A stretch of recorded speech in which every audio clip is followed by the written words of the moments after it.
Good evening, everyone. Welcome to the today's session of day 3 UG English TG set revision classes. Um, if you are joining the class for the first time, so I request you to please go to my YouTube channel UG English. So please subscribe and support me. So uh, in today's class, we'll discuss from Anglo-Saxon age to the Shakespeare. If time permits, we'll move up to the Shakespeare. So today is going to be a quick revision class for all. So I request you all to please be in mute. I have muted everyone. So if you want to communicate with me, please use the chat box. Thank you. And we'll quickly go through the table which I have provided in the material, which is available in ugenglish.in website. So please go to that and to download this PDF file. And this is very important because all students of English literature must have the idea of historical as well as literary remarks of the ages. So this is a table prepared by me. So it is very easy, and at a single stretch you can just go through the entire history of English literature. And this table, I'm sure, this table alone can give you up to 10 questions easily in your set examination. Okay, so this is very important and short, concised history of English literature, just 5 to 6 pages. You can even take a printout of this table and you can paste it somewhere in your room so that you can refer it to this table regularly to get what is very important point to be covered and what is the chronology of historical events as well as literary events and etc. So it's very useful for all the English language or literature students. So let me start my class. So if you are not able to hear me, or if you are not able to get the video, please use the chat box to communicate at any time during the class. And if you want to say or communicate with me anything, so please use the chat box. That is my request to all from my side. So very important point, the old English literature, that is from 450 to 1066 AD, 450 AD to the 1066 AD. This is the first literary age. And here the basic question I would like to ask is, English, we all know we use English, and it is part of which language group? So English belongs to which language group actually? So the answer is there on the screen, but even though I'm asking, so use your chat box to answer me.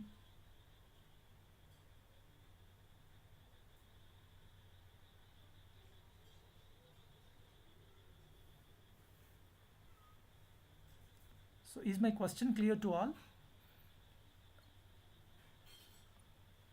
Okay, Indo-European, West Germanic, right. So I'm audible and the screen is visible. Thank you. Yes, English is a part of Indo-European group languages. Particularly, there are several groups in that Indo-European group. In that, English belongs to West Germanic language. West Germanic language, you should remember this. This is a very, very important point, and every language student must know this point.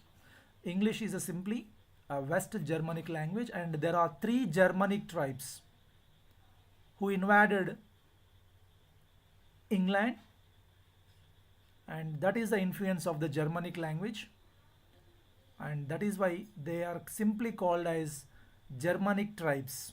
So can you name what are the three Germanic tribes? The answer is also there on the screen, but I'm just making you to active. I would like to ask one or two important questions. Instead I answer everything. I will ask the important questions from you. Anjum, right? Yes. ASJ, right? Ravinder sir and Anjum. S. England is actually known as Celtic land, Celtic or Angola land actually. So it later became Ingol land and then England. So this is a land inhabited by a people called Celts, Celtic, Celtic or Celtic. Sometimes it's called as Celts, but Celtic is the actual pronunciation, Celts. So please remember this code, CRASJVNWSI. This is C means Celts, the original inhabitants of England. R means Romans, and ASJ stands for three Germanic tribes, Angles, Saxons and Jutes. Angles, Saxons and Jutes. Then came Vikings. So later in 1066 Normans invaded England, and that is the beginning of the Anglo-Norman period. Later three lands came together, that is Wales, Scotland and Ireland. So generally we use England, UK, Great Britain, all these are synonymously, but the fact is Great Britain is a part of England plus Wales plus Scotland. But UK is even bigger than that, that is United Kingdom. This is Great Britain plus Northern England, just for your reference purpose. And remember, two important points I have told you in this class right now is, one is three Germanic tribes invaded England is Angles, Saxons and Jutes. The other important point is English is a West Germanic group or West Germanic language, part of Indo-European group. Okay, and during the Anglo-Saxon period, most of the poetry, most of the writings, I mean generally it's a poetry, pagan saga, it is called pagan saga, oral literature, and especially about the heroes of that particular society, that is heroic poetry. Okay, and we have to remember one more great personality here, that is King Alfred, who started Chronicle. Chronicle is nothing but recorded history of the England. Recorded history of England are called Chronicles, and it was started by King Alfred. It's a type of prose writing actually. Okay, and the very important poem of this age is Beowulf. Beowulf is a very important poem. We will discuss that in the class today. So this is a brief structure of Anglo-Saxon age. Now we are moving into Middle English period. So for detailed explanation, watch the previous video, which is available in the YouTube channel. I am just running quickly because today I have to cover more important points and very many important points also. So more syllabus is there for me because we are running out of time, and just I am reminding the important points only. Please concentrate on that. And the Norman conquest is very important. The year is frequently asked in examination, that is 1066, which is also called as Battle of Hastings. Very important historical point. Sometimes we need to learn history as well as literature because I have created a table with historical and literary marks. These two are interlinked. I will tell you how these two are interlinked. See, just now I told you three Germanic tribes invaded England, and that is the reason English is also part of this Indo-European group, that is West Germanic language. It is called as West Germanic language. Again, Anglo-Saxons. After Anglo-Saxons and Jutes, generally this the one who invaded England is called as Anglo-Normans. These Normans are nothing but Northmen. Northmen. So they are from Scandinavia, they settled in the northern France. So then later they invaded England. Simply they came from north, so Normans, Northmen. Okay. So during this uh, invasion, that is William III is the king, or William Conqueror, William the Bastard sometimes is called as William Conqueror, and he defeated the last Saxon king Harold. So here you can see the name of the last Saxon king, Harold. So he defeated Harold and established his kingdom. So they usually, their mother tongue is French. That is the reason there is a lot of influence of the French in Anglo-Norman period, and there is other name also for this, that is called Old French. Old French period. Here there are two or three important points I want to tell you. Is the meter and rhyme was introduced into English language, that is Anglo-Saxon verse. So earlier it was called Anglo-Saxon language, that is what we call today as English.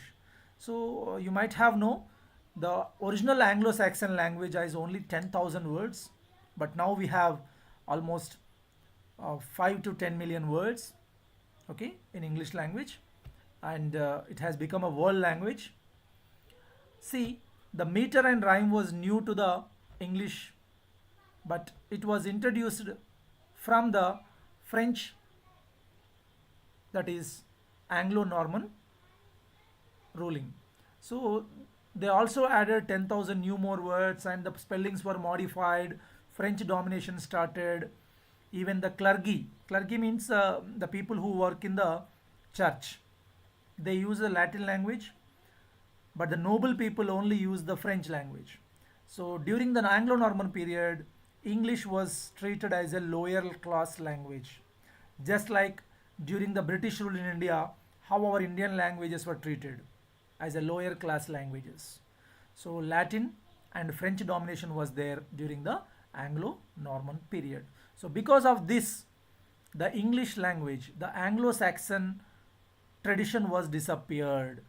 Anglo-Saxon tradition. So in Anglo-Saxon, what happens is alliteration is very important. Alliteration. So their style, that means we generally use in tongue twisters.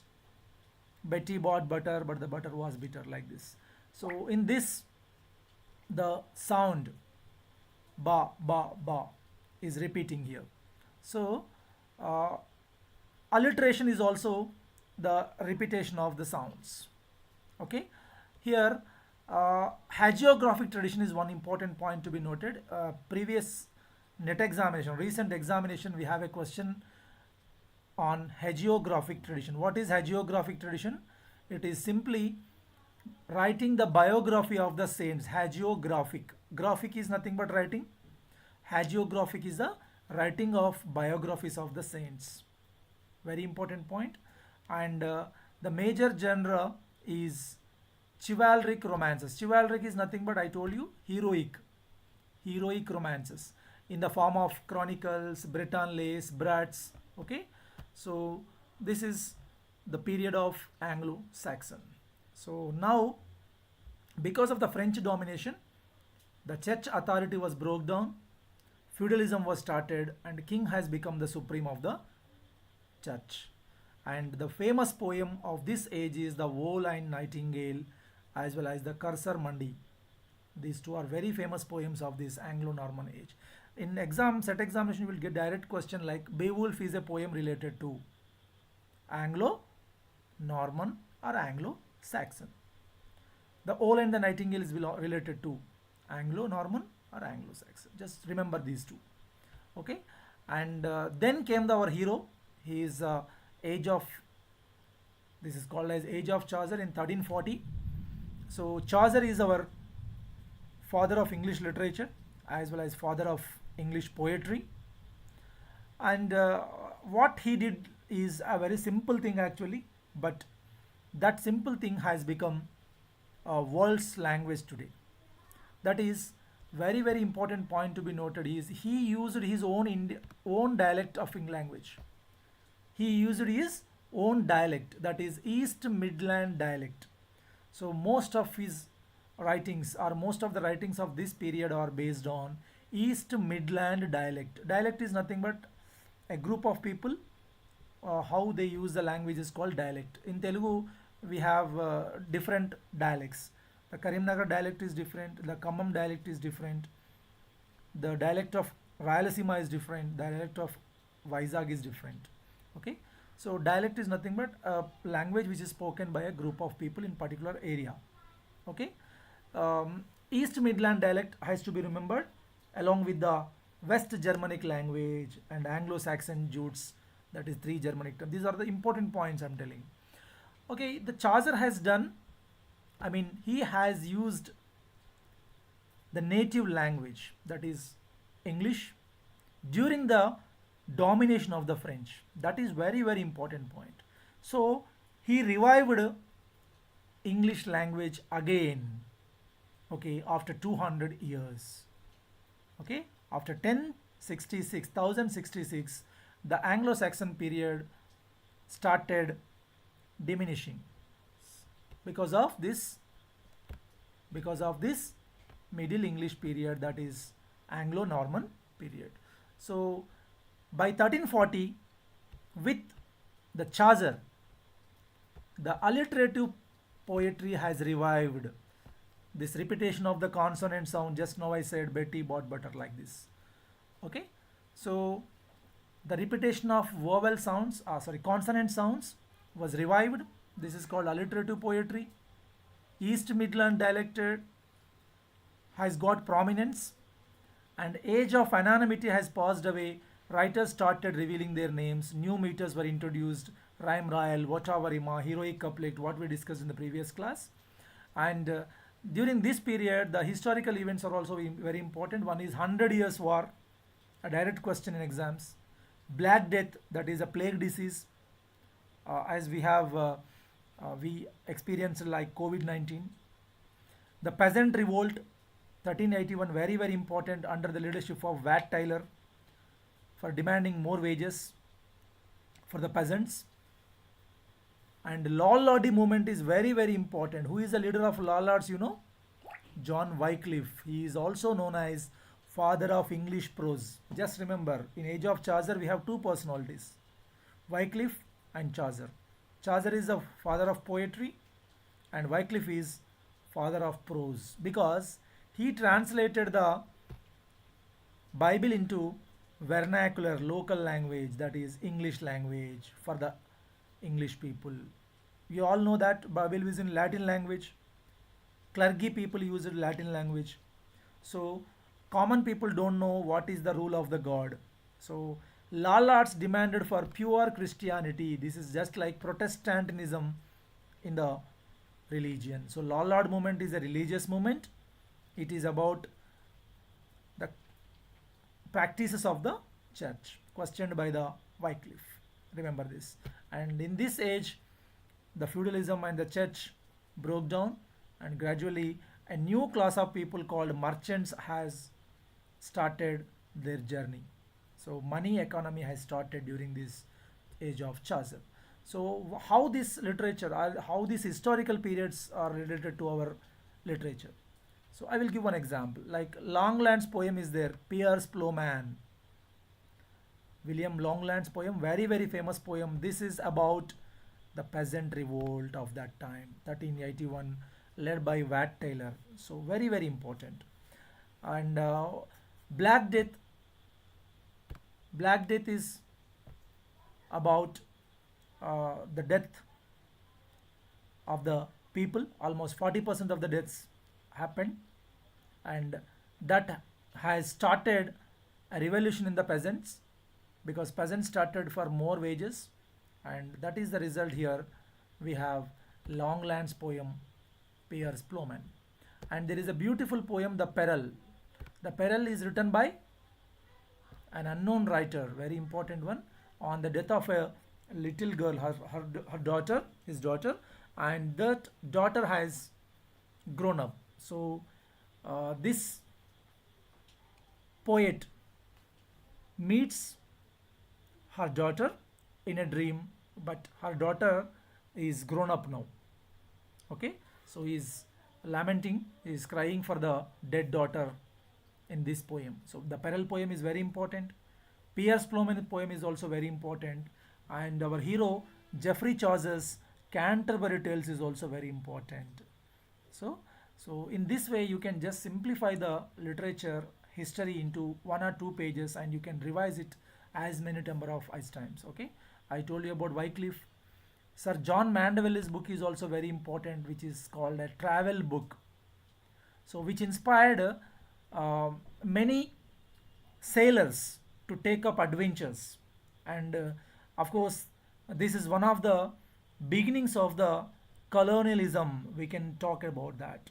So with this help of the geographical information provided in the travel book, the people of England were motivated to take up adventures, and they have invented, or we can say they discovered sea route to the America, sea route to the England, sea route to the India. So they started their trade and commerce. Okay, they started their trade and commerce. This is one of the famous books which inspired the people of England. And John Gower is very important. He wrote 3 books in 3 different languages. We'll discuss those 3 books in the today's class. Yes, Vox Clamantis, Speculum Mediantis, and Confessio Amantis. So it's also, the Confessio Amantis is also known as Encyclopedia of Love. Encyclopedia of Love, very important book. This is about age of Chaucer. After the age of Chaucer, then came the age of revival, Renaissance, we can say. During this period, there were no a great poet actually, but most of them are simply the followers of the Chaucer. Imitation of the Chaucer is there during this period, and we can divide those imitators into 2 groups. One is English Chaucerians, and other one is the Scottish Chaucerians. Those who imitate Chaucer from Scotland is called Scottish Chaucerians. So remember the names. Sometimes we get a direct question from this: which of the following is not a Scottish Chaucerian? So if you learn the 5 names, 1, 2, 3, 4, 5, you will get 1 mark easily in English examination. So James 1, I have created a code for that 1. Second one is Son, Henry Son, Dunbar, Dunn, Douglas, Lindsay. One son, Dunn, Douglas, Lindsay. One son, Dunn, Doug, Lind. That's it. Scottish Chaucerians. You have to remember this simply. So the remaining are English Chaucerians. So all they followed the style, matter, content of the Chaucer. That's it. So during this age, so the historical events are, there are many historical events, but I will just go through 1 or 2. The one is the very important is War of Agincourt, that is by Henry V. He is very great because he defeated the French army almost 4 times bigger than his army. Okay, so then came Henry VIII. So he's very famous after Henry VI and all. So finally came Henry VIII in 1529. He is very powerful, and he broke all the relations with the Roman Catholic Church, and he converted English into Protestantism.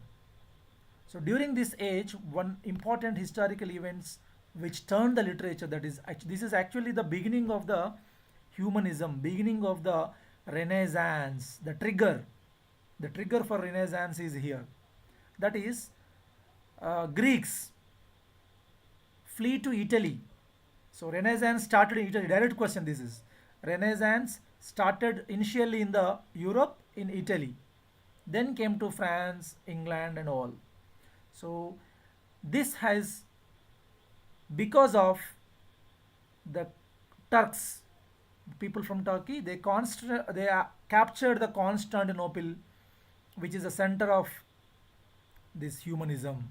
All the Greeks from Constantinople flee.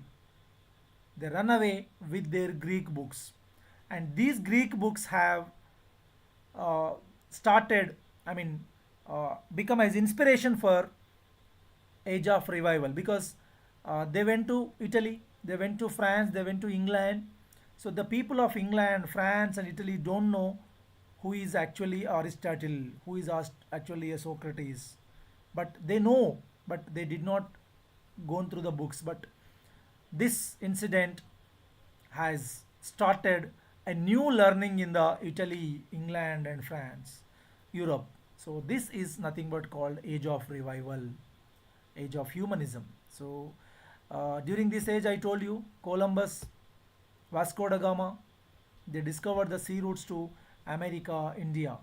So for their business transactions. And during this age, Blood Mary, she burnt nearly 300 Protestants. Sorry for the error here. She wanted to make the England again Catholic. So she burnt the Protestant. Just make a correction here. She burnt nearly 300 Protestants. She wanted to make England again a Catholic one. So she is also known as the Blood Mary, Tudor Mary. She belongs to Tudor dynasty. She is the daughter of Henry VIII. She is the daughter of Henry VIII. Very important. And during this age, the first biography was seen. Sonnet was introduced. We discussed yesterday. Wat and blank verse was introduced by Surrey. Drama was started. Mystery, miracles, moralities, interludes. First printing press was started in England. That is in 1476. This is called age of revival, new learning. So the invention of printing press has started a revolution in the language. So the standardization of language started. So before the invention of the printing press, everybody is using their own grammar, everybody is using their own spellings. It was standardized. Okay, Bible was published. Okay, focus on classical learning was there, that is Greek learning was there. And there is also a famous criticism by Roger Ascham in his book Taxophilus, that is lover of a bow or school of shooting. So it is about reviving the archery game. Bow means archery, we all know that bow is used for archery game. So the teacher, the Roger Ascham is a teacher. He wanted to revive the sport, that is archery. So in this book, he expressed his dissatisfied over the age of revival or classical learning. Very important. He criticized all the English people because English people are running behind the Greek language, Latin language. Okay.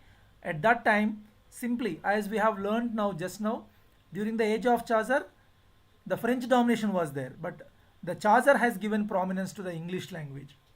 But when it comes to the revival, Latin language was preferred, classical learning was preferred, but Roger Ascham opposed it.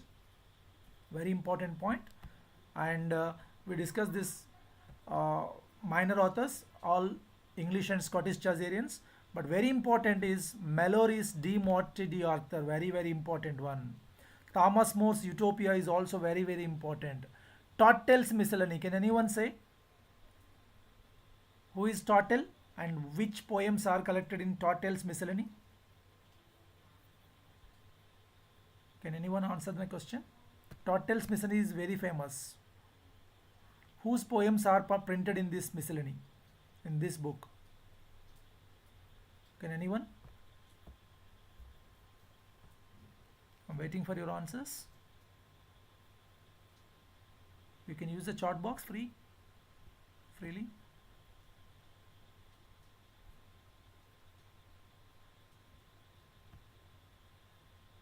Okay. Yes, Watt and Surrey. Yeah, Richard Tottel is a name. Richard Tottel is a publisher name. The poems by Watt and Surrey are included in the Tottel's Miscellany. Very very important point. This is published by Richard Tottel. Okay, and during this age we discussed. During the age of Chaucer we discussed Wycliffe. John Wycliffe. He is the one who translated Bible into local language, that is English. His followers are there, that is Tyndale and Coverdale, very very important. You just remember the word WTC, World Trade Center. Okay, 9/11 incident of America, we all know that. So just one word, WTC, Wycliffe, Tyndale and Coverdale. So these three are the translators of the Bible, first translators of the Bible into English. So this is about age of revival. Then came the golden age of literature, that is called Elizabethan age, and Queen Elizabeth in 1558. So she started that age of Elizabethan. So this is called as golden age of English literature because drama flourished, as well as poetry is also the second genre of this age. So the major genre is of course drama, but the second genre is lyric poem or poems, poetry. So during this age, we saw the first tragedy. What is the first tragedy? Gorboduc. This is very important question. First tragedy in English literature is Gorboduc, and its subtitle is also very important: Tragedy of Ferrex and Porrex, the two princes of this are the sons of Gorboduc. It is written by two people, Norton and Sackville. Very important. And first comedy, that is Rolf Roster and Doster. That is by Nicholas Udall. He is a headmaster of a school. Very important one. And during this age, the first permanent theatre was built in England, in London. That is the theatre. The name is also theatre, the theatre, 1576. Then came the Curtain Theatre, the Rose Theatre, the Swan, the Globe. The Globe is partly owned by Shakespeare, his Shakespeare's own theatre. That is the Globe. Okay, during this age, we have university wits, a group of 7 people, 3 of them from Oxford and 3 of them for Cambridge. Lily Peele Lodge from Oxford, Marlowe, Greene and Nash from Cambridge, and Kidd, Thomas Kidd, who did not study in any university, but his contribution to the drama made him part of university wits.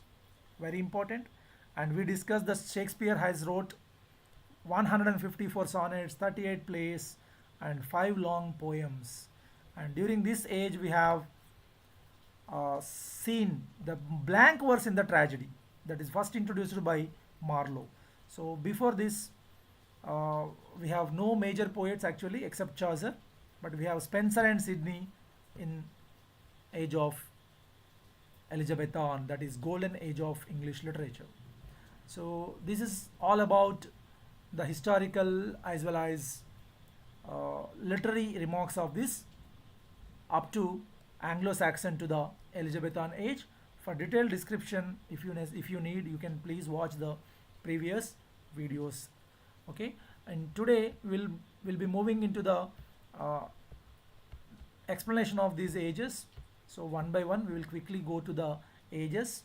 We have 1 hour time, and I will try to cover the important works of Anglo-Saxon, Anglo-Norman, age of revival. If time permits, we'll also discuss the important works of the Shakespeare, age of Shakespeare. Yes, so we discussed Anglo-Saxons. Generally, Anglo-Saxons are called 3 Germanic tribes. Actually, there are 3, but they are called as only Anglo-Saxons. The other one is Jutes, Anglo-Saxons and Jutes, Anglo-Saxons and Jutes. So this is very important. I told you, Celts, Romans, Anglo-Saxons, Vikings and Normans. So during this age, there is a school of poetry that is called Northumbrian school, that is by 3 famous writers, Bede, Caedmon and Cynewulf. These 3 are called as the 3 great poets, are the Northumbrian school poets. So this Bede is known as father of our English learning, and he wrote first history of English literature, that is called English history of England, that is called Ecclesiastical History of English People in Latin language. Caedmon is the first poet. He is also known as Anglo-Saxon Milton. Then came Cynewulf. He is well known for the poem Christ, and we discussed that the very important poem of this age is Beowulf. It's an epic poem. Again, remember, epic poem is always written in the blank verse. I told you yesterday why epic poem is written in blank verse. Epic poem is always a long poem maybe 2000 lines, 3000 lines, and even more than that. So when a longer poem is written, it's not possible to maintain the rhyme, and that rhyme may be boring for the reader. So what is epic? Epic poem or blank verse poem is nothing but unrhymed iambic pentameter. If possible, please make a note of it. Unrhymed, without rhyme, iambic pentameter is used. Iambs are used, pentameter is used, but without rhyming. Remember that. Without rhyming. So blank verse is nothing but iambic pentameter with unrhymed lines. Unrhymed lines. So Beowulf is the greatest epic poem of course, English literature also we can say. It's about a great warrior called Beowulf who fought with a demon monster. The name of the monster is Grendel.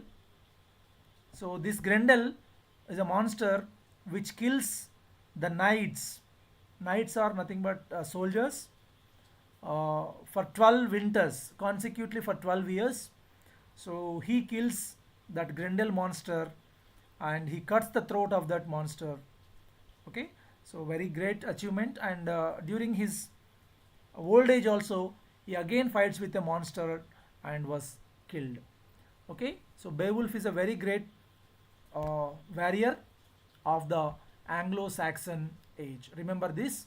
So the other poems are Seafarer, about a seaman in a ocean, and Widsith was also very famous poem.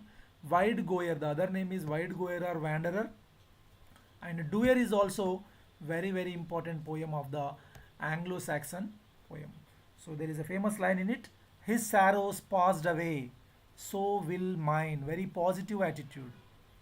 His sorrows passed away, so will mine. So very most important line here. So this is about Anglo-Saxon period, and we have discussed that King Alfred is the one who started English or Anglo-Saxon chronicle. That is the first recorded history of England. We find first recorded history of England in King Alfred's work Chronicle. So very important person of this Anglo-Saxon age. We discussed all this in the today's class. And Anglo-Norman period started with William, that is by defeating the lost Saxon king Harald, and they are came from north of the France. That's why they are Northmen, Norman. Remember this, Northmen. 1066 is also known as the Battle of Hastings. Very important. And they used their French language, so they gave less prominence to the Anglo-Saxon language.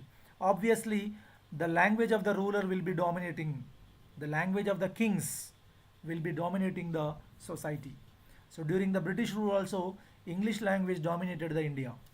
So even today, it has become a world language, no? Okay, right. The famous poem of this age is the O-Line Nightingale. So I'm just quickly covering the main important points only. So during this O-Line Nightingale, it's a conversational poem. It's a debate poetry. Remember this, sorry. It's a debate poetry in which the owl and the nightingale participate in a discussion that owl says that, nightingale opens the discussion that owl is a creature of night, so it's an evil creature. But all did not accept it, and they went to the master Nicholas, who is the mediator for them, and these two birds start their conversation in presence of that master Nicholas. So the O-Line Nightingale is the first of its kind. It's a debate poetry, of course, almost 2000 lines in English language. So during this age, I told you hagiographic tradition has started. Hagiographic is nothing but recording the lives of the saints. Okay, the earliest example is Saint Alexis, and we have Brut's, B-R-U-T. Brut is nothing but story of the legendaries. We know that Britain is nothing but The Britain is also got the name from his king called Brutus. So in short it is Brut. Brut is nothing but history, the story, the legendary, the story of legendary is called Bruts. Just one point to be remembered. And lays. Lays are nothing but narrative poems. Mary de France is very famous for her laws. Okay, La France, very important poem. So these are the important points of this Anglo-Norman period. And now we are moving into the age of Chaucer. So very important point. And here East Midland dialect is to be remembered forever. He started the alliterative revival, that is he revived the alliteration process which is frequent in the old or Anglo-Saxon literature, which is lasting in the Anglo-Norman period. Okay, so he revived that. And during this age we know that Wycliffe is there. Wycliffe is known as morning star of reformation. Don't get confused here. Chaucer is known as morning star of Renaissance. Simple point. Renaissance is a literary movement, whereas Reformation is a religious movement. Reformation of the church. Okay, reforms in the church. Okay, that is about Wycliffe. Lollard movement. Don't forget this word. Lollards. Lollard movement is nothing but the followers of the Wycliffe are called Lollards. Okay, and Chaucer, we know that he's a father of English poetry, father of English literature, also known as morning star of Renaissance. Very important point to be noted here. And he used the East Midland dialect. Okay, he has taken the idea of rhyme. I told you the rhyme is introduced into English, that is because of the Chaucer. And he is the first poet to be buried in the Poets Corner. That whoever visits England, we have to visit that Westminster Abbey. It's a church in England, London. So there the famous poets are buried. So that place is called a Poets Corner in Westminster Abbey, and Chaucer is the first poet to be buried in that church. Okay, so there are several works, but his works can be categorized into three parts: during the French period, during the Latin period, Italian period, or during the English period. So there are very important works. So in French period he worked in France, he worked in Italy. So because of that domination, so his works are written in partly based on the French works and partly on Italian works. So the Romance of the Roses. The Romance of the Roses is an allegorical poem, and Book of Duchess is about a dream allegory. Dream allegory is nothing but the poet falls into a dream, he sleeps, and in his dream he will dream something, and then after waking up from the dream he will write something. So this type of writing is called dream allegory. Okay, the Book of Duchess is a famous work. The Parliament of Fowls is very important. It's a beast fable, I told you. What is beast fable? It involves animals, birds into the play or poem. So beast fable is nothing but a story of birds. So here this poem is also related to the marriage of Richard II and Anne of Bohemia. So Richard and Anne's marriage, and it is done on the Saint Valentine's Day, that is February 14th. So this is an allegorical poem which is related to the love of two birds. So these two birds in a discussion about how to choose their best mates. Okay, so this is very important, very important. There is a famous line in that: the life is so short, the craft is so long, art is so long to learn. See, you can find some difficulty in the spellings on the screen, but those are the spellings used in those days. Okay, just remember that. Life, LYF, shortcut. Learn. Okay, so very important. And he also used rhyme royal in the Parliament of Fowls. House of Fame is very important poem in which A poet is carried by an eagle and to the heaven. In that, he visits a house of fame, that is a big house which is situated on a big rock, a rock of ice, and the ice is melting slowly. So he wanted to grab the names, read the names of the famous people on engraved on the rock. So before it melts, so written full of names of fold that had in great fames. This is a famous line of this House of Fame. And Troilus and Cressida. Just remember those important points. I'm just going quickly, but as it is a revision, and these points are to be very important for your examination. And if you want detailed description, please watch the recorded videos available in the YouTube channel. So Troilus and Cressida is very very important. It is based on the Trojan War, backdrop of the Trojan War.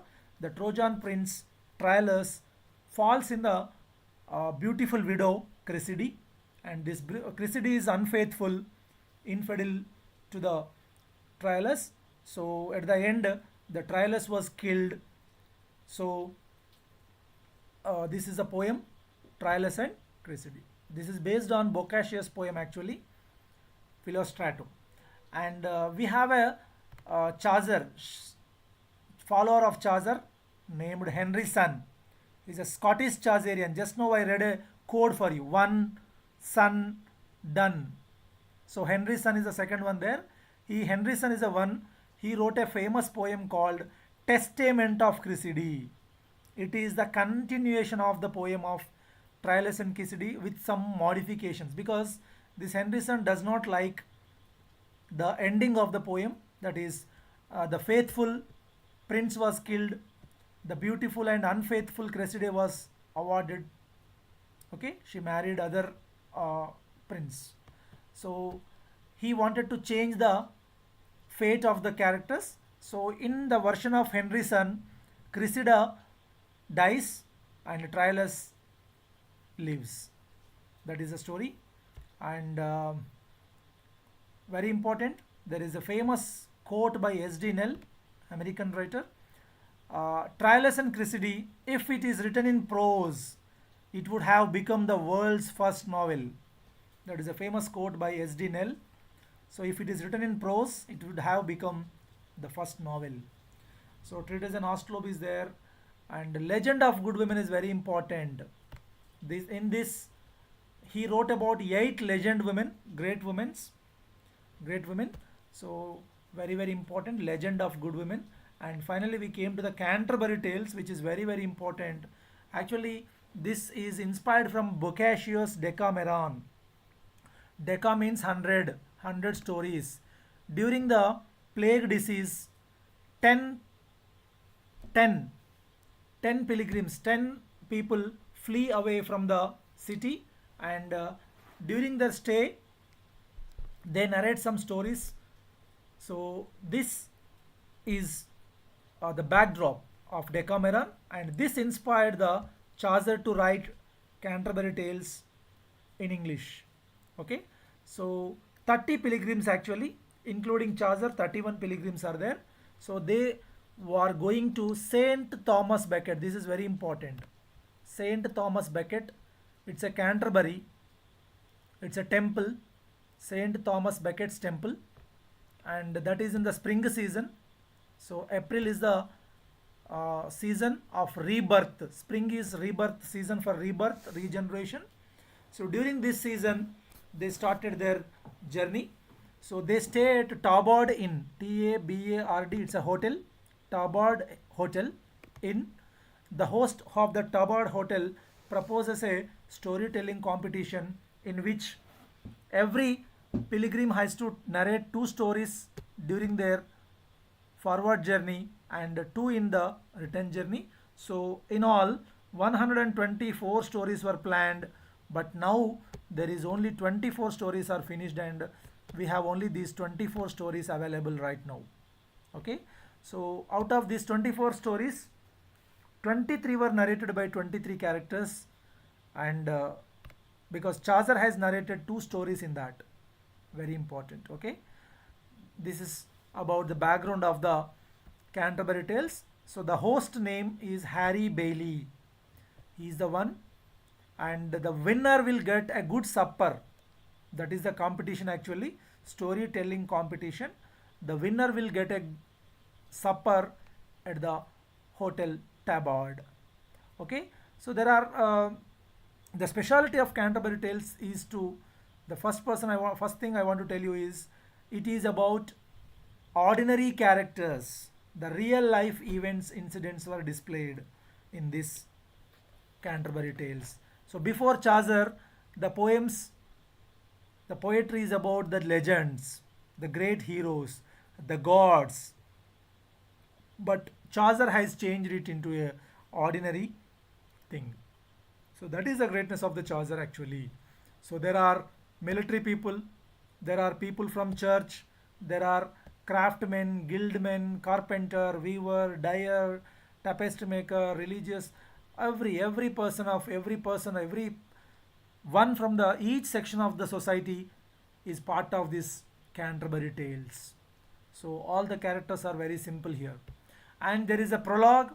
Prologue is nothing but the opening remarks of the writer. So there are 858 lines, and there is a very famous book we all know, William J. Long's History of English Literature. In that, he says that prologue to the Canterbury Tales is the prologue to the modern fiction. This is very very important quote about Canterbury Tales. This prologue is not ordinary; it's a general prologue to the modern fiction today. So there are several characters, and in examination, the detailed description is also very important. You need to go through the character's speciality also. For example, knight is very brave and honorable rank in the society, so he is the first storyteller actually. Square is the son of a knight, but he is immoral, lusty man. Okay, and he was described as fresh as in the month of May. And prioress, her name is Madam Eglanton, very very important character.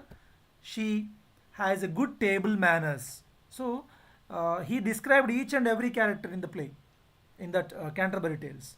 So this prioress named Madam Eglanton has very good table manners because she never lets a morsel of meat fall from her lips.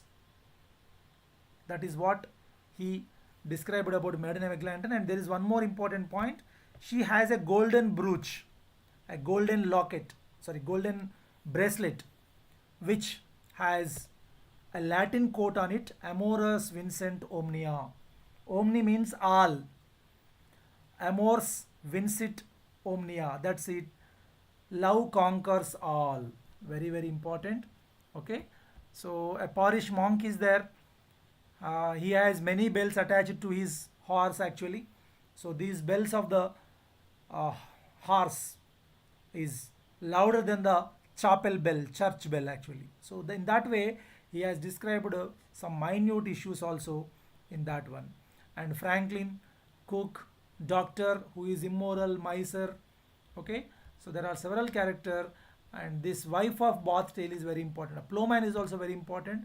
Plowman is a honest and humble man, and even parson is also a very virtuous man, humble man. These two are brothers. And wife of Bath, her name is Alison. So these two names are important. Madam Eglanton is one character, Alison is other character.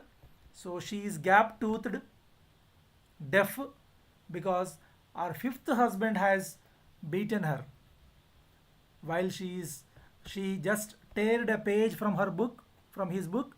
So he has beaten her. So she belongs to a city of weavers, that is called Bath, Bath, the town of Bath. And she married 5 times so far, and she had many affairs, and she is going to Canterbury to marry again. So her command is go forth and multiply. So this is a very peculiar character, wife of Bath. So the miller, a brawny man, his name is Robin, a big, okay, so a drunkard man, and pardoner, summoner, all these characters are there. So Chaucer's tale and Parsons' tale are very important. Just make a note of these two tales. Parsons' tale and Chaucer's tale of Melibea are in the prose. Only two stories are in the prose out of 24. Two tales are in the prose work. Very important. The Knight's Tale is very, very important. It's about a love story of Palman and Arcite. Palman and Arcite. So Palman and Arcite are two knights, two soldiers who fall in love with Emily. So Shakespeare has taken this story into a play, Two Noble Kinsmen. Very important point. So Shakespeare's play, Two Noble Kinsmen, is based on Chaucer's simple question, Knight's Tale, Reeve's Tale, Miller's Tale, Franklin Tale. If you don't know what is Knight's Tale, you cannot answer this question like Two Noble Kinsmen is part of this. Yes.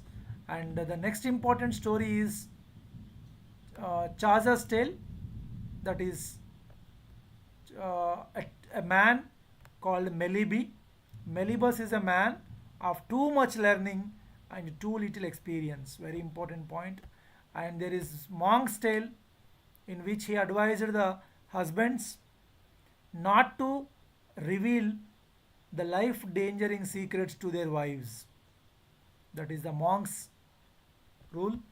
And a nun's priest tale, it's very, very important. It's a beast fable about a rooster and a hen. Chanticleer is the rooster and Pretolite is the hen. So very, very important story this is. So very, very funny also. Please watch the previous video if for the full description. And Pardoner's Tale is also there, in which is a moral story about three thieves, three reuters. So they stole some money and finally they do not believe each other and they mix some poison in their food and they all killed. So the very famous moral is love of money is the root of all evils. Love of money is the root of all problems. And Wife of Bath's Tale is very, very important. It's a story of a young soldier who raped a maiden servant and then punished by the queen. And he has to find the answer for a question. What is that women most desire? This is the question. And this is a story which is accepted as the best story, one of the best stories of Canterbury Tales, The Wife of Bath's Tale. So what is that women most desire? It's not about gold, it's not about money, it's not about something. The answer according to Chaucer is they wanted to have complete control over their husbands. They wanted to complete their husbands. This is the story of Wife of Bath's Tale. And Franklin's Tale is their very, very important, Averages and Dorigen. These are the very, very important, wife and husband. So when Averages is out in a war, Dorigen waits for her husband for several years. So Aurelius, a friend of Averages, proposes her, but she do not marry. At finally, this Averages is and Dorigen united at the end. So this Dorigen is very loyal to her husband. Very important story. So you can read the story. I have provided a PDF, free PDF available in my website ugenglish.in. So you can go there. And there are several famous quotes on the Chaucer. He is the first person, I told you, buried in the Westminster Abbey. And this is very, very important. A rough diamond must be polished. Who said this? Dryden. And he also said that he is the God's plenty. And this is very, very notable. If Chaucer is the father of English poetry, he is also the grandfather of the English novel. Is said by G.K. Chesterton. Very, very important. And the other important one is he is the well of English undefiled.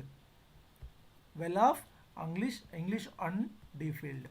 And Lowell's is very important. Language about language. Lowell quotes is about language here. He found a native tongue, a dialect, and left it as a language. So, what is the name of the dialect? Can anyone answer it for me in the chat box? What is the name of the dialect used by Chaucer? And that has become the world's language today. So it is said by Lowell that this dialect has become a language now. East Midland dialect, yes, right. Okay, and he is also called as father of English poetry. And Arnold criticized that he has lacked of some seriousness. That is also very interesting one. And who is known as Nettle in the Chaucer's Garden? Because Deschamps is known as a French poet, is known as a Nettle in the Chaucer's Garden because he wrote a ballad on Chaucer. And we have Peril poem. I told you Peril is a very important poem in which a father is at the grave of his daughter. He falls asleep and he finds her daughter in the heaven, but now her daughter is grown up. So very important poem. Sir Gawain and Greenhead poem is also is unknown poem. And Gower, I told you, his famous three works are there: Speculum Meditantis. In Latin, he wrote a book called Vox Clamantis. Vox means people, voice of people. There is a famous quote. Yes, he also criticized people as a bees, oxen, dogs, and frogs and flies. And also he said, voice of the people is the voice of the God in this book. So direct question you may get, who said, in which book we find this quote? That is Vox Clamantis by John Gower. John Gower is a friend of Chaucer actually. He is a blind poet. Just remember, John Gower is a blind poet. And this is very important, Confesso Amantis. This is also called as Encyclopedia of Love, in which Amans is a boy, young man. He confesses his love, his mistakes to a priest called Genius. Okay, this is very important. And William Longland's poem I told you about Piers Plowman, and this is very very important. The opening line of the poem, you just try to read this poem.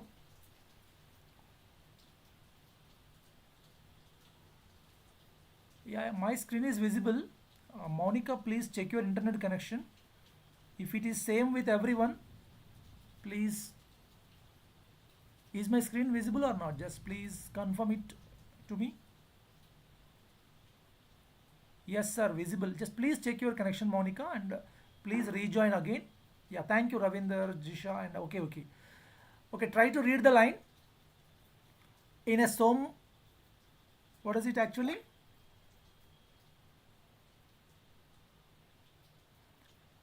In a summer season when soft was sun. In a summer season when soft was sun. You can find two things here. One is the different spellings of that age, and the second one is alliteration. Alliteration is nothing but repetition of the consonant sounds. Again, remember this, these are very very important points. Repetition of consonant sounds is called alliteration. In a summer season, soft sun.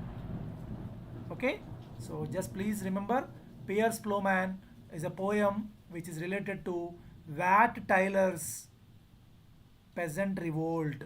Very very important. John Barber's poem is also there. The poem is called Bruce.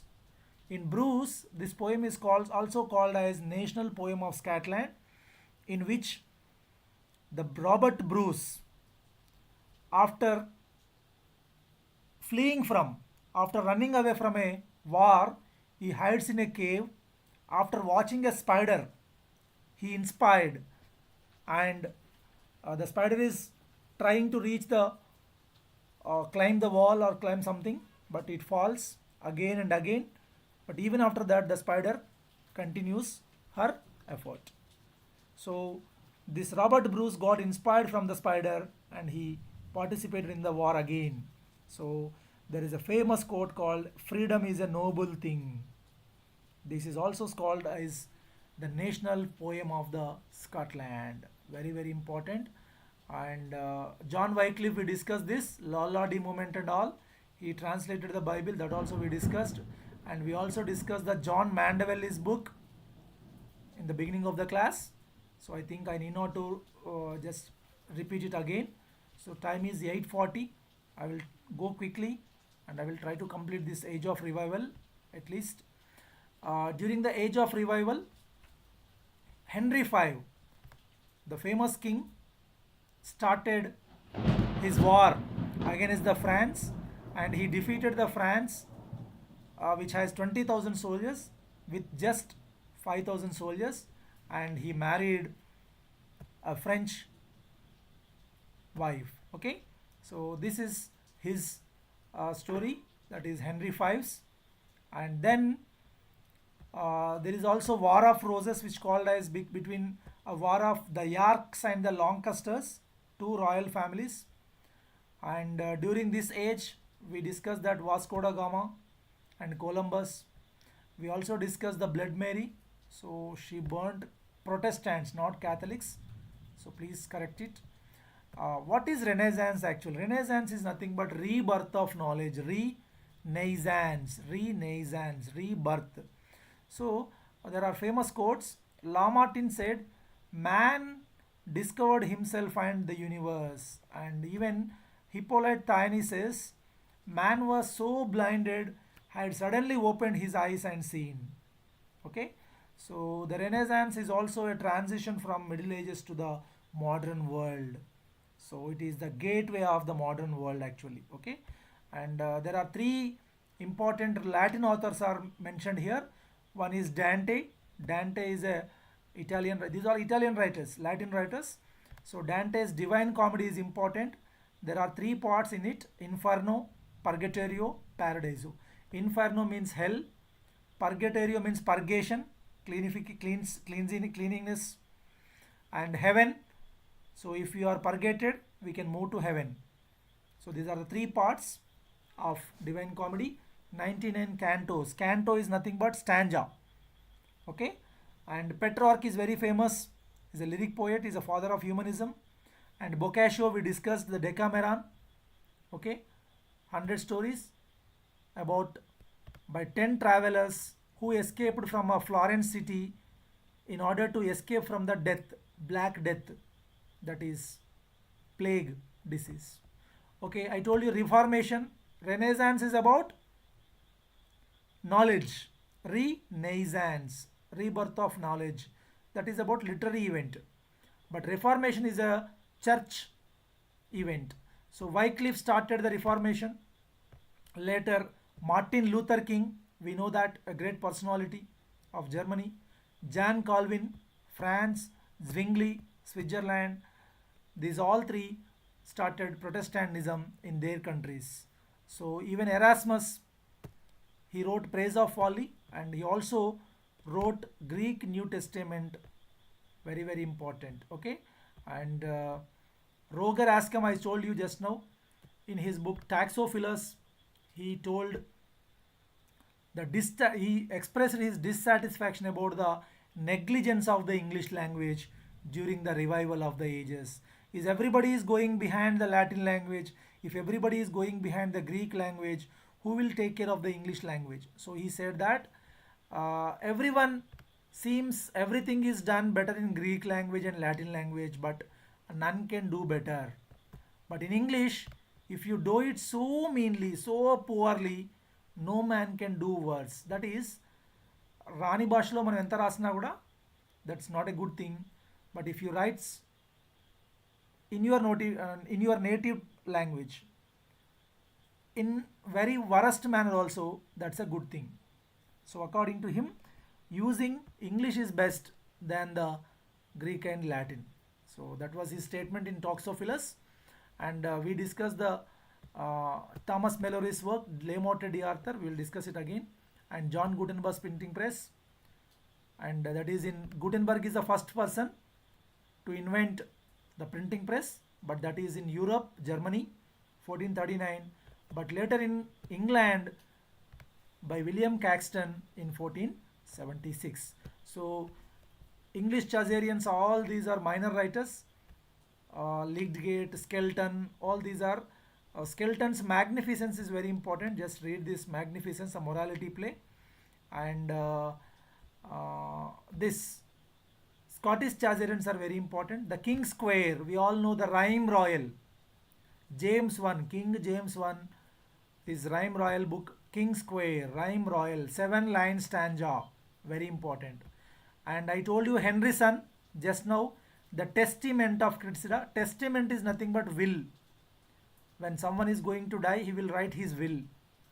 So this Testament of Cressida is very important, in which it's a story of Troilus and Cressida, and he changed the ending of the Troilus and Cressida. So very important one. And William Dunbar's Thistle and the Rose is very notable one. He is known as Chaucer of Scotland actually. Why this is known, well known, is because this is epithalamion, marriage song. It's about the celebration of marriage of the James I with Margaret. So James is nothing but the thistle and Margaret is nothing but the rose. Thistle is nothing but a flower. Thistle and rose, both are flowers. Just make a note of it. Okay. So lament for makars is also very important. It's about maker is nothing but a poet. Poenin, a poet. Waits is also a poet. These three are very similar words. Greek term, Scottish term and Roman term. But lament for makers, this makers actually, it's not maker, makers are nothing but poets. So it's a Spanish term. So now very important writer of this age is Thomas More. Yes, very important one. He is a 21-year-old boy, but he opposed the act of supremacy of the King Henry VIII. It's a historical event actually. In act of supremacy, King Henry VIII became the head of the Church of the England, because actually he proposed a divorce from his first wife, but the Church of England does not, Roman Catholic Church did not sanction the divorce. For that, he separated from the Roman Catholic Church and he established his own church. So, the only person who opposed in that court is a boy, a beardless boy, that is Sir Thomas More. He has disappointed the king's purpose. And finally he was arrested, beheaded. But at the time of his death, see his last words. I am the king's good servant, but God's first. That is the statement of the Sir Thomas More. Very, very important one. He wrote a book, Utopia. Very, very, very important. 1516. You have to remember the name of the book along with the year of publication. 1516 is very important. And this book is translated into English by Ralph Robinson. Ralph Robinson. So the hero of this, the narrator of this Utopia is Raphael Hitholdi. Raphael Hitholdi. What is the meaning of this utopia? Utopia means utopia. That is a modern socialism, a democratic world. Okay? That is utopia, good place, a place without any crime. So just read these points. In yesterday's class we discussed what is utopia and what is dystopia. Utopia is nothing but a good place. Dystopia is nothing but a bad place. Okay, so some examples of utopia: Republic by Plato, Erewhon by Butler, Atlantis by Bacon, Gulliver Travels by Swift. All these are best examples. Best examples for dystopia is Brave New World, Aldous Huxley, 1984 by George Orwell, and Fahrenheit 451, Bradbury, Clockwork Orange, by Anthony Burgess, Handmaid's Tale by Atwood. All these are very important examples of the dystopian novels. So what is utopia? Actually, what is utopia? Why utopia is very famous? Utopia is an ideal world which is written in 1516, but after 220 years, 210 years also, this ideal world is not possible today. See, there is only 6 hours of work, 8 hours of sleep, no idleness, no person should be idle, okay? No lawyers are there, everyone should know the law, everyone should they plead their own case, no private property is there, everybody can follow their own religion, okay? Elected government will be there, no wars, no gambling, no dice games. So all towns are with good sanitation, broad roads are there, pure water supply, liberty, equality, fraternity. So all these are the features of the utopian society. So even after 200 years or 500 years, it's not possible today. So that is the greatness of utopia. Just remember this work. Okay. So then we have one important work, that is Thomas Mallory's Les Morts d'Arthur. Les Morts d'Arthur. So this is very important work of King Arthur's stories, the stories of the King Arthur by Thomas Mallory. This is actually oldest stories, but rewritten by Thomas Mallory. Very very important, and is one of the best books of this age of revival. Two things are to be noted from this age. One is Thomas Mallory's Les Morts d'Arthur and Thomas More's Utopia.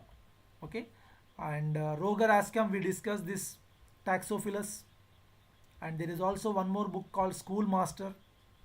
Okay, and William Tyndale and Coverdale, these are the two persons who translated the Bible. WTC, just remember. And in this age, the drama has begun. The drama has started from a church compound, actually church, from church compound to the pageants. Pageants means wheeled theatres drawn by horses, and then it came to the marketplaces, churchyard to the marketplaces. Then the mystery, miracle, and morality and interlude started. So this is called the beginning of the drama. So the drama originated from the church itself. So the stories which are based on the Bible are called mysteries. The stories which based on the stories, saints stories, are called miracles.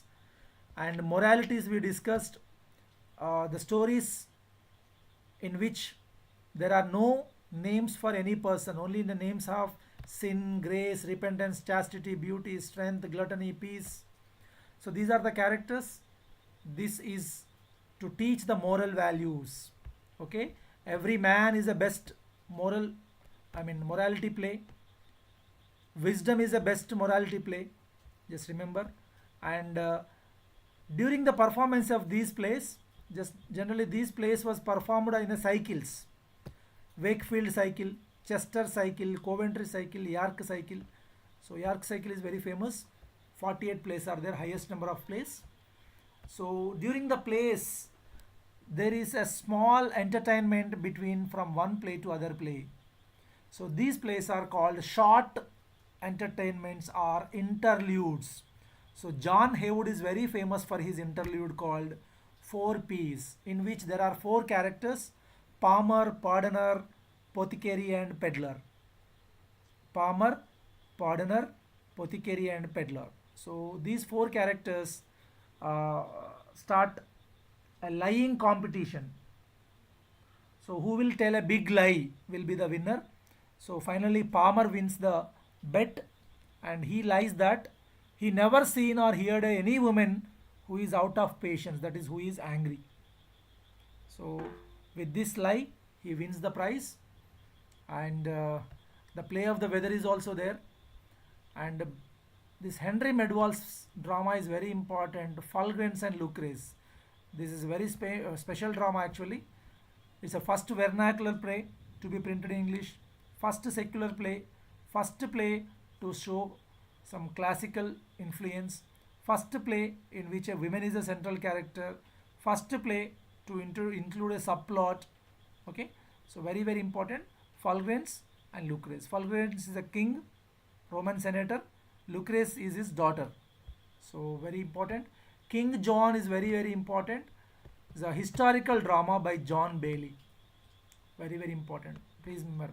Erasmus is very well known for, I told you, Greek New Testament already, and he is also known for praise of folly. Folly is nothing but fool. Who is that fool? You know, Thomas More. He is friend of Thomas More. So Erasmus is a friend of Thomas More, and he wrote praise of folly, praising his fool. Okay, so he's also known as Gerrit Zoon or Gerard Gerardson. The other name for Erasmus is Gerrit Zoon. Very important. So just please go through it. So now finally we have reached age of Shakespeare, but I think it's already 8:50. So I can take just 5 minutes and I will close the class. So I think it's not possible to cover everything in the today's class. Um, yes, age of Elizabethan, which is called as golden age of English literature. It is also called as a nest of singing birds. Alternatively, it is also called as age of Shakespeare. Okay, so in this age we saw the first theatre. We discussed this point in the beginning of the class. It is by James Burbage. Remember this. And we have two famous writers, Thomas Watt and Surrey. Their collection is known as Tottel's Miscellany. I told you in the beginning of the class. Okay, Watt introduced the sonnet, Surrey introduced the blank verse. Very important, these two. Tottel's Miscellany is a collection of poems by Richard Tottel. There are 271 poems are there. Okay, out of which 40 are by Surrey, 96 are by Watt. Edmund Spenser, he is known as the English Virgil. He is also called as the poet's poet. Very important. He introduced the Spenserian stanza, which is of 9 lines. I told you in the previous class. And he is uh, introduced to the Fairy Queen, that is Queen Elizabeth by Walter Raleigh. And we know that the ninth line is Alexandrine with the 12 feet, 12 syllables. And Shepherd's Calendar, which is about 12 months of a year, 12 eclogues, 12 poems on 12 months. Remember the name Colin Clout. Colin Clout is none other than Spenser. Just remember, Colin Clout is none other than Spenser. And Fairy Queen is a very important book. He wrote 6 parts of this book. So first 3 books were published in 1589, very important, and other 2 and 3, second is in 1596. Okay, right, second installment, yes. So the 6 books are about 7 characters. So first book about holiness. So he wanted to take one virtue means greatness, in one book. He wanted to describe temperance, chastity, friendship, justice, courtesy, all these in each books. So each book has one quality as well as one soldier name. So the Red Cross Knight stands from holiness, Virgin Britomart for chastity, like this, Campbell and Britomart for friendship. Just remember these names. So you can download the PDF from my website. Just recall it. Very important. Astrophel. I told you in the yesterday's class. Who is Astrophel? Philip Sidney. Aister, Phil means lover. Aister, lover of Stella. That is Philip Sidney. So it is written by Spenser. Amoroti. I told you Colin Clout is none other than Spenser. Amoroti is very famous poem. Collection of sonnets. 88 sonnets are there. So 75 sonnet is very important. One day I wrote her name upon the strand, but came the waves and washed it away. Epithalamion, we discussed marriage song. Prothalamion, okay, it is praised by Coleridge like swan like moment. Very important point this is. Okay, Mother Hubbard's tale is there. Okay, Spenser's Astrophel and Stella, It's a collection of 108 sonnets and 11 songs. Actually, the Spencer and Sydney are friends. Okay, very very important. But Spencer is a poor man, Sydney is a noble man. Okay, so yes, sorry, Spencer is a one who is associated with the Queen Elizabeth. He is very rich. Okay, so Astophael and Stella is very important. So Arcadia, this is very very important. This is the basis for Samuel Richardson's heroine Pamela. Pamela means all sweetness. This is very very important point. Arcadia. Arcadia is a work, a romance in which there is a character called Pamela. Pamela is the basis for the Samuel Richardson's novel Pamela. Apologia for poetry, we will discuss that in the criticism. So apology for poetry, I told you this is not apology saying sorry. Apology in the sense argument, apologia. Argument for the poetry, for the defense of poetry. Actually, this is a response to the Stephen Gossen's work. Stephen Gossen is the one who wrote School of Abuse, in which he says poetry is the mother of lies, poets are immorals, and poet is the caterpillars of the commonwealth. So, but here he says, he defends that poet can make unpleasant things as pleasant. So this is simply, apology means an argument for defending the poetry, argument of the poetry. That is very very important. We will discuss this Sydney in the criticism chapter. So Michael Drayton is a minor writer, so his idea is very important. Idea and Ideas Mirror, those are collection of sonnets. And Francis Bacon is very important for his essays. He is also known as father of essays. So his essays is very very important. Most of his essays starts with the word of. Remember that. And New Atlantis is very very important because it is his utopian novel. Okay, so very very important. So there are very very famous quotes like knowledge is power. It's a quote by Bacon. Okay, so very very important. We have a quote called there are three types of books. Like in off studies there is a famous quote like reading make the man, conference ready man, writing an exact man. And as well as there are three types of books. Some books are to be tasted, some are to be swallowed, and some are to be chewed and digested. All these are famous quotes by Francis Bacon. Francis Bacon is well known for quotes, well known for quotations. Okay, so this is about the today's class. And drama before Shakespeare is very important. There are 6 dramatists, that is called university wits. So before that we will discuss Rolf Royster Doister, that is the first comedy, as I told you. And Gomer Gutton Needle is the first Farsi comedy. Farsi is nothing but something like vulgaric scenes. In this Gomer is a old lady. She lost her needle while she is repairing a point, mending a point, but she lost that needle and she finally finds the needle. It's a full of funny scenes. Gorboduc is about a king who is very foolish and he distributed his property to the 2 sons, Ferex and Porrex, but these 2 will fight with each other and finally everyone is killed. And interesting point here to be noted for all the literary lovers is this play is written to convince the Queen Elizabeth to marry, because if there is no legal heir, some civil war way takes place as in Gorboduc. So in this play a civil war occurs because the queen, the king, the 2 princes were killed. Later a civil war takes place in the play. So in order to teach, in order to convince Queen Elizabeth to marry soon and have a daughter or a son, that is the motto of this Gorboduc. Very very important.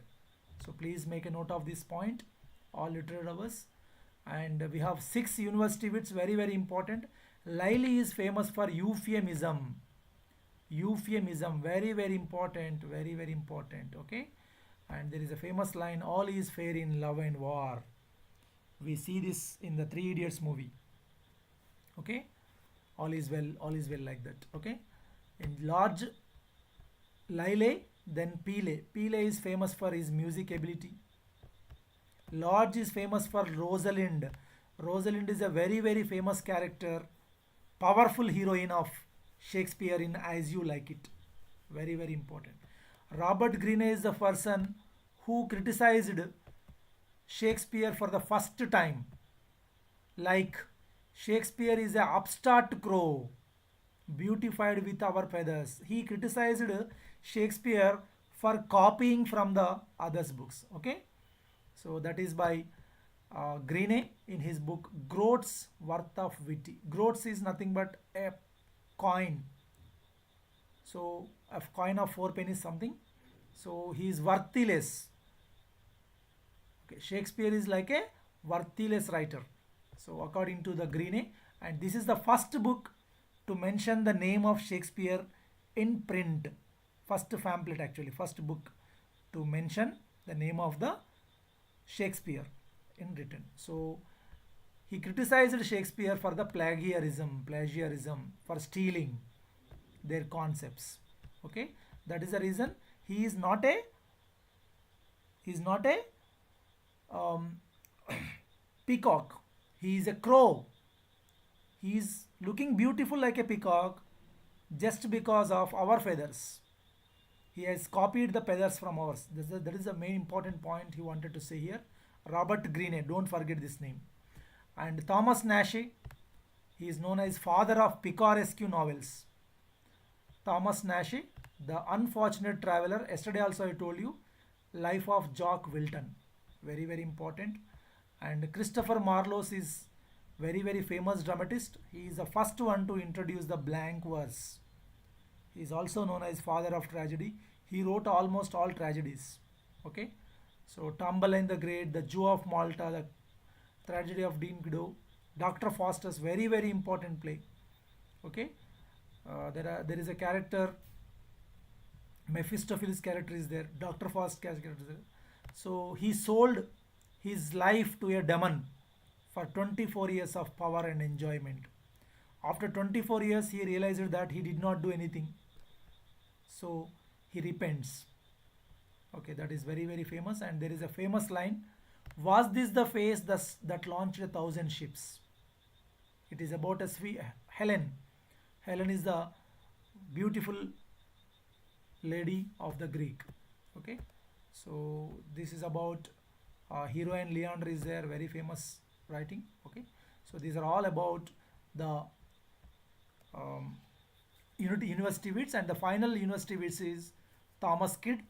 This is the subtitle is very important. The Spanish tragedy subtitle is Hieronimo is mad again.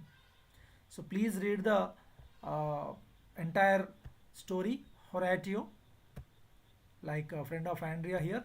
So it opens with Don Adrio, the ghost of Don Adrio, which was murdered by Balthazar, and he asked for revenge, to take revenge on the death. So even T.S. Eliot has used this line, Hieronimo is mad again, Hieronimo is mad again, in the Wasteland poem in 1922. Very very important work, the Spanish tragedy. So with this we have finished this, and if time permits, actually I should have to start this Shakespeare, but we will see in the next class. We will discuss the works of the Shakespeare in detail. So however, I'm very thankful to you for joining the class. Yes, please share the link to your friends. Okay, uh, ask your friends to join more, and if not possible to join the live classes, ask them to join at least in the YouTube, and please subscribe the channel also. So thank you for your patience and bearing me for almost 1.5 hour. So I request Ravinder sir to please give a message and conclude the session. Is Ravinder sir available?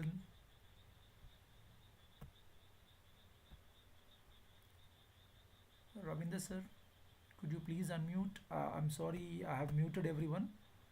Yeah, yeah. Ravinder sir, you can mute now, unmute now. Yes.